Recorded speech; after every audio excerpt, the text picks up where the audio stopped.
आदाब नाजरीन, INE today news में आपका खैर मकदम करते हैं।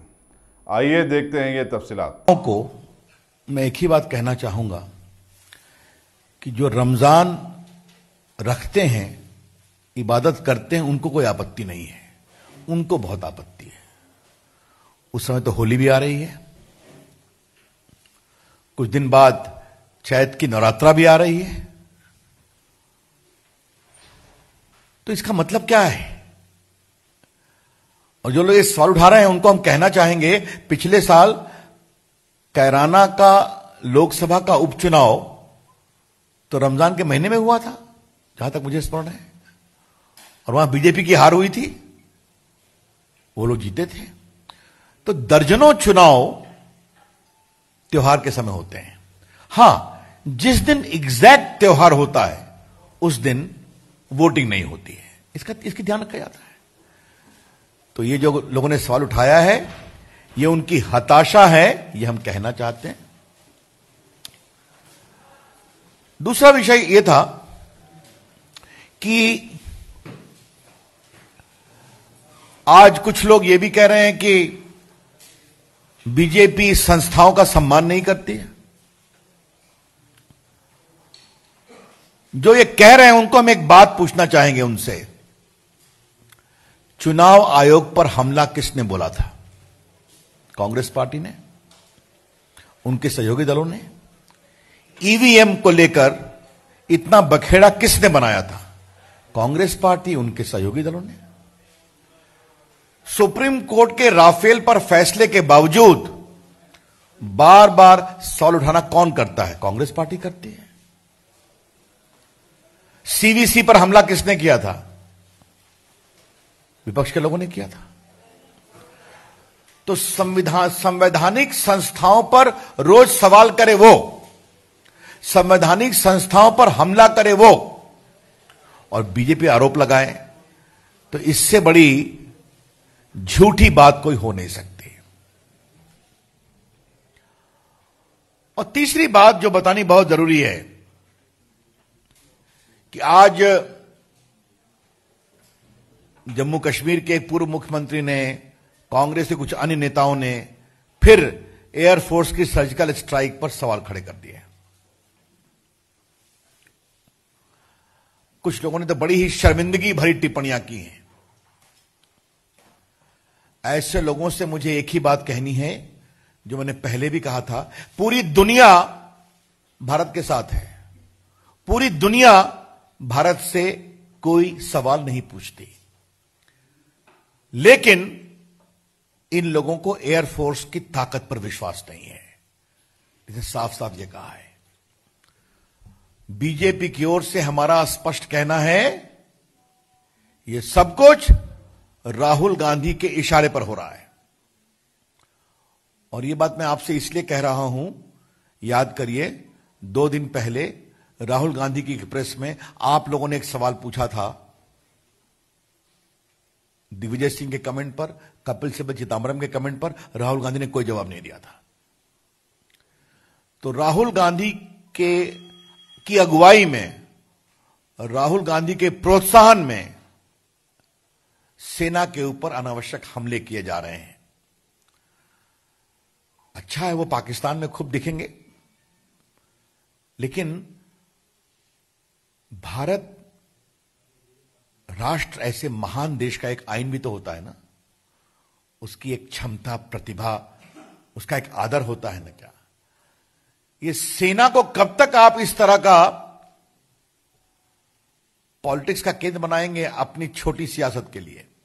चुनाव आएंगे जाएंगे, पार्टियां जीतेंगी हारेंगी, लेकिन देश रहेगा और देश की सेना रहेगी। और मैं हमेशा कहता हूं, देश के लिए जीते तो हम सब हैं, देश के लिए मरते हैं, शहीद होते हैं हमारे सेना और पैरामिलिट्री के लोग। अब क्या उनकी शहादत पर भी सवाल उठाए जा रहे हैं? तो हम इसका जबरदस्त प्रतिकार करते हैं, इसकी भर्त्सना करते हैं। और राहुल गांधी जी, अगर आप में कुछ शर्म बची है देश के लिए, तो अपने इन नेताओं पर आप कृपया करके नियंत्रण करें। That's all. I see a lot of sponsored comment happening today, notably from Mamta ji and some others, that in the whole election program,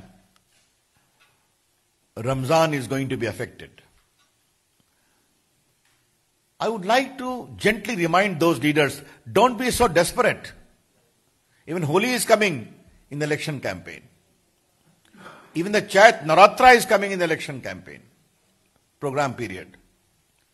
And for them, just to know that last year the Kairana by-election took place during the Ramadan period itself. So also I am told the Nurpur by-election. So many elections have taken place. Yes, I can understand on the exact day of polling, there should not be a festival.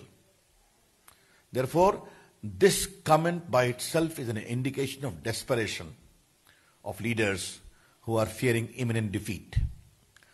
I have heard that Congress party and their associates are also charging us for trying to weaken the institutions of India.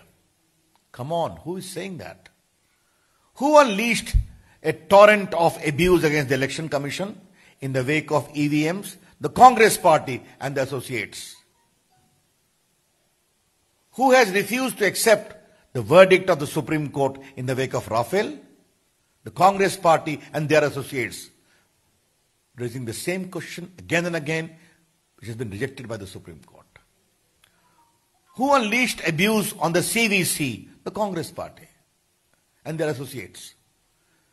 The Congress, please look inwards as to how you all have been abusing recognized institutions of India.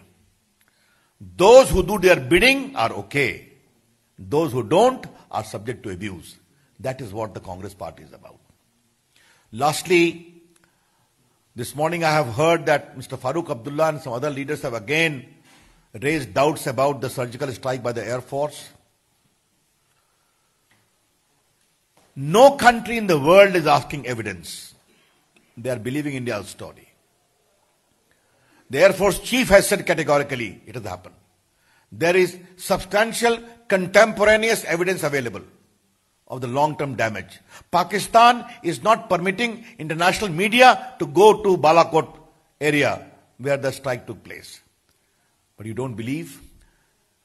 This demeaning the sacrifice and the valor of the forces is most condemnable. We all live for the country. The security forces and the paramilitary forces who die for the nation. Let's learn to respect that. But the silence of Mr. Rahul Gandhi is absolutely conspicuous and surprising. He did not dissociate from the comments of Digvijay Singh, Kapil Sibal and Chidambaram. Even in the press conference, he did not give a reply. We are very clear. All this is happening because of the instigation, patronage and direction of Rahul Gandhi. The country surely will give a fitting reply. Thank you. अगर आपने हमारे channel को subscribe नहीं किया है तो आपको यहाँ सब्सक्राइब बटन दिख रहा है, उसे क्लिक करिए और सब्सक्राइब कीजिए और साथ ही साथ बेल आइकॉन को भी क्लिक करिएगा जिससे कि आपको ताज़ा अपडेट मिलते रहें।